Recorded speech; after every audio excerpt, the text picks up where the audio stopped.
নীরব নিস্তব্ধ নিঝুম এক রজনী। রাসূল সাল্লাল্লাহু আলাইহি ওয়াসাল্লাম গভীর নিদ্রায় আচ্ছন্ন। হঠাৎ তিনি একটি স্বপ্ন দেখলেন। স্বপ্নে তিনি দেখলেন জিবরাইল আলাইহিস সালাম তার পাশেই দাঁড়িয়ে আছেন, তার হাতে একটি রেশমি রুমাল। রাসূল সাল্লাল্লাহু আলাইহি ওয়াসাল্লাম কৌতূহল ভরে বললেন, হে জিবরাইল, তোমার হাতে এটি কি?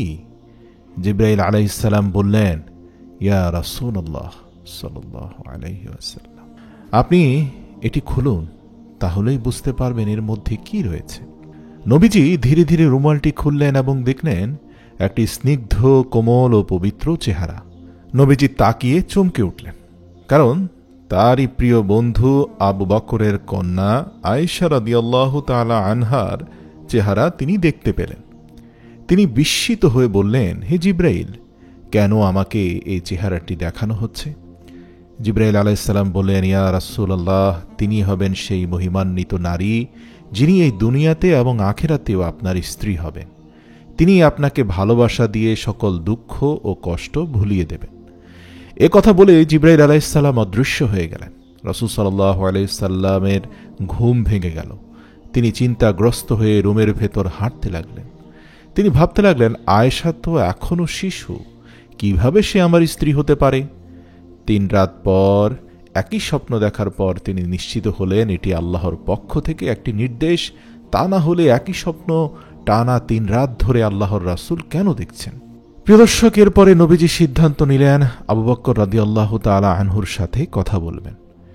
একদিন নবীজি আবু বকর রাদিয়াল্লাহু তাআলা আনহু এর ঘরে দাওয়াত খেতে গেলেন। সেখানে গিয়ে দেখলেন বালিকা আয়েশা রাদিয়াল্লাহু তাআলা আনহা তার বান্ধবীদের সাথে পুতুল খেলায় ব্যস্ত আছেন।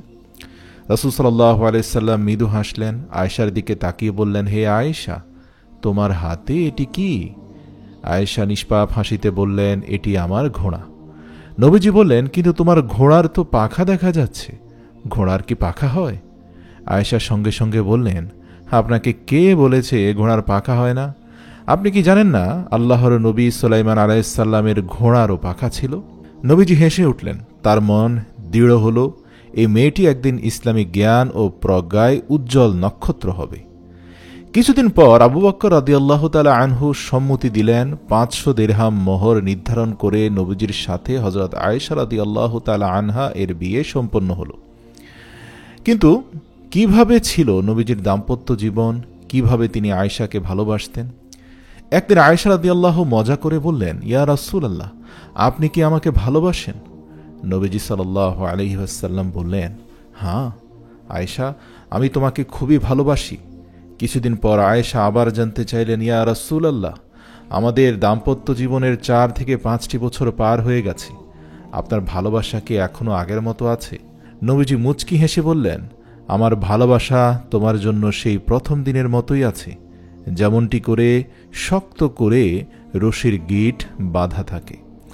আয়েশা রাদিয়াল্লাহু এই কথা শুনে আনন্দে হাসলেন। নবীজি তার স্ত্রীর সাথে রসিকতা করতেন, তার সাথে দৌড় প্রতিযোগিতা করতেন। একবার তারা একসাথে দৌড় প্রতিযোগিতা করলেন যখন আয়েশা রাদিয়াল্লাহু তাআলা আনহা আসলে খুব পাতলা শরীরের ছিলেন, মানে তিনি অত্যন্ত ছোট ছিলেন। তো আল্লাহর রাসূল তখন হেরে গেলেন, আয়েশা রাদিয়াল্লাহু তাআলা আনহু জিতে গেলেন। এরপর অন্তত 10 বছর পরে আল্লাহর রাসূল সাল্লাল্লাহু আলাইহি সাল্লাম দেখতে পেলেন যে আয়েশার বয়স হয়েছে, সে যথেষ্ট স্বাস্থ্যবানও হয়েছে। এরপর বললেন, আয়েশা, চলো তো এবার আবারও আমরা দৌড় প্রতিযোগিতা করি। আয়েশা সেইবার হেরে গেল। নবীজি মুচকি হেসে বললেন, এবার আমিই জিতলাম আয়েশা। আয়েশা বললেন, ইয়া রাসূলুল্লাহ, আমি তো তখন ছোট ছিলাম, তাই জিতেছিলাম। নবীজি হাসলেন। এই ছিল তাদের দাম্পত্য জীবন, যেখানে ভালোবাসা, সম্মান ও বন্ধুত্ব একসাথেই ছিল। প্রিয় দর্শক, নবীজি ও আয়েশার ভালোবাসা ছিল চিরন্তন। যখন নবীজি অসুস্থ হয়ে পড়েন, তিনি আয়েশা রাদিয়াল্লাহু তাআলা আনহা এর কোলে মাথা রাখেন। তিনি বলেন, আমি চাই আমার মৃত্যু তোমার কোলেই হোক আয়েশা। আয়েশা রাদিয়াল্লাহু তাআলা তার হাত দিয়ে নবীজির মুখ মোছেন। তিনি রাসূল সাল্লাল্লাহু আলাইহি সাল্লামের শেষ নিঃশ্বাসটি পর্যন্ত আল্লাহর রাসূলের চেহারার দিকে অপলক তাকিয়েছিলেন। এই ছিল ভালোবাসার এক নিখুঁত দৃষ্টান্ত, যা পৃথিবীর বুকে বিরল। প্রিয় দর্শক, ইতিহাস বলে একজন স্বামীকে তার স্ত্রীর সাথে বন্ধুর মতো আচরণ করতে হবে, যেমনটি মা আয়েশার সাথে আল্লাহর রাসূল করতেন। শুধু তাই নয়, আল্লাহর রাসূলের শিক্ষা হচ্ছে ভালোবাসার প্রকাশ ও যত্ন নেওয়া গুরুত্বপূর্ণ। এছাড়া নবীজি আমাদের শিখিয়েছেন স্ত্রীর সাথে খেলাধুলা করাও সুন্নাহ। এছাড়াও পারস্পরিক সম্মান ও ভালোবাসাই হল সফল দাম্পত্য জীবনের মূল ভিত্তি।